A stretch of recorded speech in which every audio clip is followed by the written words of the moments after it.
Alors, avec Cécile, nous déclarons la convention des auditeurs de l'IHEST ouverte.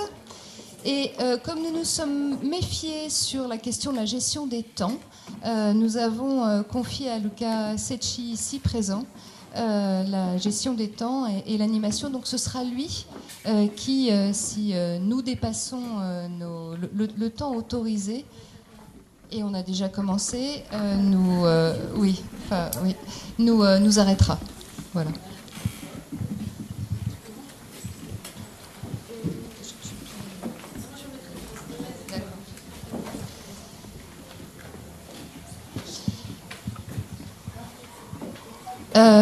En avant-propos, je souhaiterais vous présenter à toutes et tous. Alors d'une part, je m'appelle Muriel Mambrini-Doudet. Pour celles et ceux qui ne me connaissent pas ou avec qui nous n'avons pas encore eu ou j'ai eu le plaisir d'échanger, je suis la directrice de l'Institut depuis le 1er décembre 2016. Donc vous devez voir mon nom apparaître dans les échanges qu'il y a entre les auditeurs et l'Institut. Échanges, je pense que vous avez vu qu'on cherche à les multiplier. On cherche à multiplier les informations sur l'Institut. Je vous expliquerai pourquoi.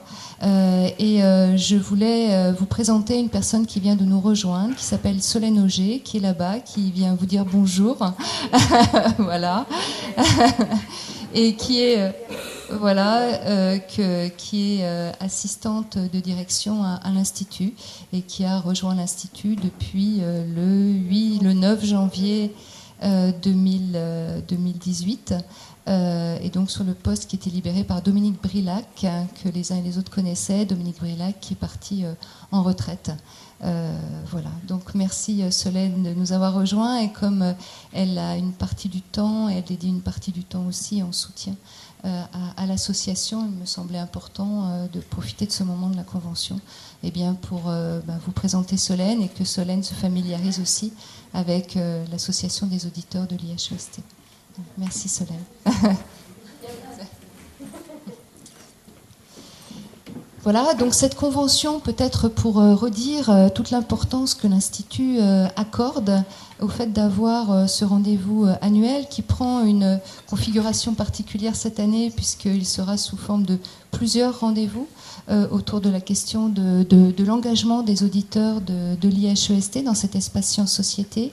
Je voulais vous redire combien ce temps de convention est un temps important pour l'Institut, puisque c'est un temps d'échange et de partage avec l'ensemble des auditeurs, et qui nous permet d'être toujours en lien avec ce que l'on peut identifier du besoin, et du besoin dans la diversité des secteurs que vous représentez, du besoin que vous avez, décideurs, dans un monde qui est en grand mouvement, de pouvoir et des questions qui se font jour, et des questions brûlantes qui se font jour dans l'espace dans lequel vous êtes, et dans cet espace entre sciences et société que vous êtes et pour lequel vous êtes concerné, puisque vous avez réalisé cette formation à l'IHEST. Donc c'est un temps extrêmement important pour l'ensemble pour l'Institut, et qui est vraiment construit en lien avec l'association pour à la fois élaborer le sujet, la forme que l'on lui donnera, et à partir de quelle nous aussi à l'Institut nous travaillons les informations, les éléments, les recommandations que vous pourriez élaborer. Donc un temps important, et qui sera multiplié. Deuxième point sur lequel je voulais échanger avec vous, c'était sur cet espace entre sciences et société. Quand je présente l'Institut, parfois je pose la question, suivant les interlocuteurs que j'ai, en leur disant « mais vous connaissez l'IHEDN ?» Alors ils me disent « oui ». Et donc je dis l'Institut des hautes études pour la défense nationale prend soin de la défense nationale, et en fait l'État l'a mandaté pour prendre soin de cet espace qu'est la défense nationale, qui est un espace commun. Nous, à l'Institut des hautes études pour la science et la technologie, nous prenons soin de cet espace entre sciences et société. La mission qui est confiée à l'Institut, c'est celle que l'État lui a confiée, et qui est de miser sur les femmes et les hommes en position de responsabilité dans toute la diversité des métiers, des carrières, des missions et des fonctions qui sont interpellées dans la mise en valeur de la connaissance. Et je crois que c'est ça qui nous préoccupe en particulier aujourd'hui, c'est comment prend-on soin aujourd'hui de cet espace entre sciences et société. Comment le réseau des auditeurs, maintenant vous serez 514 à la sortie de la prochaine promotion, se sent la légitimité et sur quel périmètre et sur quelle fonction le réseau des auditeurs se sent la légitimité d'engager des initiatives, vous le faites tous les uns et les autres, et il y aura des témoignages en la matière, d'engager des initiatives entre cet espace, entre sciences et société, et comment, en retour, l'Institut arrive à fournir à la fois la formation qu'il faut et aussi le ressourcement qui est nécessaire pour que les uns et les autres se sentent cette forme d'envie, de volonté, et soient environnés dans cette volonté de poser des initiatives dans cet espace entre sciences et société. Je ne referai pas un état des lieux du contexte, on l'a largement et on l'analyse régulièrement pour pouvoir voir ce qui, entre le moment où l'Institut a été fondé en 2007 et aujourd'hui, ce qui a changé fondamentalement dans ces interactions entre sciences et société. Ce que je peux vous dire, c'est ce qui était dans les préoccupations initiales qui ont abouti à la fondation de l'Institut sont encore évidemment présentes, mais prennent encore plus d'ampleur aujourd'hui, en particulier. Plus la question de la vérité scientifique, plus la question du progrès est interpellée, et plus nous avons mission d'explorer ce qui s'y passe et de donner les moyens aux uns et aux autres de pouvoir agir eux aussi pour continuer à faire œuvrer avec toutes les myriades de facettes que représentent ces interfaces entre sciences et société, que chacun puisse continuer à œuvrer pour faire en sorte que l'on puisse continuer à porter la valeur et scientifique et technologique et de réflexion que porte l'Institut. Tout cela me semble déterminant. Donc, cette analyse du contexte, nous l'avons faite et nous continuons de la faire puisque nous sommes dans une année particulière. Nous arrivons à la fin du contrat d'objectifs de l'Institut avec l'État et nous sommes en train de travailler le nouveau contrat d'objectifs qui sera pour la période 2019-2023. Donc ce que je peux dire, c'est que les réflexions qui seront là aussi continueront également d'inspirer ce qui sera et ce qui pourra être posé à l'intérieur de ce contrat, de ce document stratégique pour l'année 2019-2023. Voilà, qu'est-ce que je peux ajouter ? Désolée. Merci. Bonjour, alors moi il me reste 5 minutes si on veut rattraper le retard, donc je vais essayer, je ne promets rien. Je m'appelle Cécile Lestienne, pour ceux qui ne me connaissent pas. Dans une autre vie, je suis directrice de la rédaction de 2 magazines scientifiques pour la science et Cerveau et Psycho. Mais je suis ici au titre parce que je suis présidente de la IHEST, et c'est à ce titre que je suis là aujourd'hui pour cette convention. Juste pour dire, notre réflexion d'aujourd'hui sur l'engagement des auditeurs, évidemment, s'inscrit peu au pro dans le cadre de la stratégie nationale de la culture scientifique, technique et industrielle, dont on vous a résumé ici quelques ambitions et quelques objectifs, et je pense qu'on s'inscrit absolument là-dedans. Voilà, je rajouterai à titre personnel que on sait bien que la culture n'est pas un rempart contre la barbarie, hein, l'histoire nous l'a suffisamment montré, mais ce que je trouve intéressant avec la culture scientifique et technique et industrielle, c'est que par rapport à d'autres pans de la culture, aussi remarquables, aussi formidables soient-ils, aussi respectables soient-ils, ils ne sont pas toujours universels, et c'est le cas de la culture scientifique, et en ce moment, je trouve que c'est important de marquer le pas là-dessus. Alors effectivement, aujourd'hui, nous sommes un réseau de citoyens engagés ou prêts à s'engager, ou qui se sont engagés, ou qui un jour s'engageront. Nous sommes donc un peu plus de 500. Je n'avais pas le chiffre exact, Muriel. Tu disais 514 à la fin de la prochaine promotion. Ça commence à faire un peu masse, c'est assez important.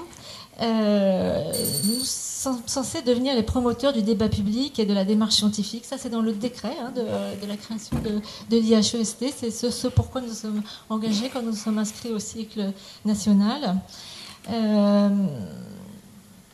Et donc, c'est à ce titre, et dans tout le contexte qu'a rappelé Muriel, que je ne vais pas rappeler là évidemment, c'est que Thierry Mandon avait donné une lettre de mission au précédent président, Moussa Oumadi, voilà, justement pour réfléchir à l'engagement citoyen des auditeurs des l'IHEST dans cet objectif-là, promouvoir le recours de la science et à la démarche scientifique en appui à l'appréhension, au traitement des sujets de société, ainsi qu'au débat démocratique et à la décision publique. Donc, bel objectif.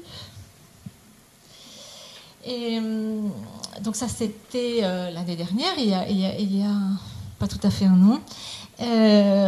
Donc il s'est passé des choses depuis, évidemment il ne s'est pas rien passé, il y a eu déjà plusieurs réunions de réflexion, dont un grand atelier qui s'est tenu le 12 juillet dernier, qui a été mené par Moussa, et qui a déjà ouvert des pistes ou des réflexions sur effectivement ce que pourraient être les spécificités de la réserve sciences-société, quelles actions, quelle heure de service, quel fonctionnement. Et ça s'est conclu notamment avec la journée des 10 ans, j'espère que certains d'entre vous y étaient, donc vous avez pu entendre. Et puis, suite à cela, justement pour préparer cette convention, puisqu'on avait décidé de consacrer la convention à ce sujet-là, il y a eu une première réunion de la convention le 18 janvier 2018. Il y avait une vingtaine de participants. Et il y a un petit comité de pilotage qui s'est formé, qui n'est pas fermé, par ailleurs. S'il y a des gens qui sont prêts à travailler, vous pouvez toujours vous inscrire, voilà, dont les noms sont donnés ici. Et je ne vais pas faire tout le résumé des épisodes précédents, mais justement, je rappelle, pour ceux qui voudraient prendre le train en route, que tous les documents sont sur notre site de la IHEST.fr. Il y a un onglet spécial réserve citoyenne. Vous pouvez aller consulter tous ces documents. Et c'est là-dessus qu'on va mettre les vidéos des interventions d'aujourd'hui, pour que ceux qui n'ont pas pu venir aujourd'hui soient aussi au courant. Alors, je sais que le site ne marche pas toujours très bien, que les listes de diffusion non plus. Voilà. Ça, c'est un autre de mes chantiers dont je ne vais pas parler ici en tant que président. C'est effectivement de refaire les listes et le site. Ça devrait être fait, j'espère, d'ici l'été. Et voilà, on communiquera là-dessus parce qu'effectivement, avoir un réseau sans outils d'animation de réseau, ça ne va pas nous servir à grand-chose. Alors aujourd'hui, nous allons nous consacrer effectivement à la première partie, à la réflexion sur les spécificités de l'engagement des auditeurs, de ce que pourrait être cette réserve. Et pour cela, nous avons invité Yannick Blanc, président de l'Agence du service civique, parce que son grande expérience, son savoir sur l'engagement, va nous inspirer, je pense, nous donner des exemples, nous dire... Vous voulez un micro peut-être ? C'est-à-dire que ce lutrin est excessivement magistral, mais... Il y a un autre... oui, je vais plutôt me mettre là-bas, parce que là, ça va jouer.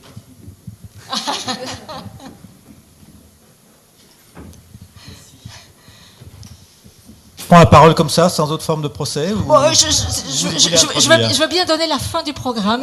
D'accord, allez-y, pas de problème. Parce qu'il y a des surprises pour les auditeurs, alors je préférerais... qui note. Voilà. Donc nous allons écouter Yannick Blanc en espérant que son témoignage va nous inspirer.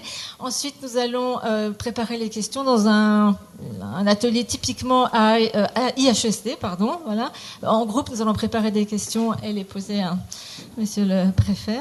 Puis, nous allons, après une petite pause, écouter le témoignage d'auditeurs qui ont voulu s'exprimer aujourd'hui pour raconter tout ce qu'ils font, et en quoi ça pourrait servir ou nous inspirer. Et puis cela nous permettra d'élaborer une deuxième étape de la Convention le 18 juin, où là nous pourrons travailler sur les offres de services, le fonctionnement, ou aussi en fonction de ce qui va se dire aujourd'hui. D'ailleurs, je vous prie de bien écouter pendant tout cet après-midi, parce que ça ne sera pas fini ce soir, même si après, nous allons vous envoyer demain un petit mail, en vous posant quelques questions sur ce que vous avez retenu de la journée. Et voilà. En tout cas, à tous ceux qui nous feront l'amitié d'être ici tout l'après-midi pour justement nous aider à préparer la deuxième partie de la convention. Après le témoignage des auditeurs, Anne Roy, ici présente, qui est journaliste à l'AEF, voilà, nous a fait l'amitié d'être notre grand témoin et va réagir sur ce qu'elle va trouver de points saillants ou d'étonnement d'ailleurs sur cet après-midi. Et puis après, tous ceux qui auront encore le courage ou qui auront besoin de se défouler un peu, nous nous retrouverons au café de la Contrescarpe pour boire un verre. Voilà. En attendant, Muriel, je te laisse la parole.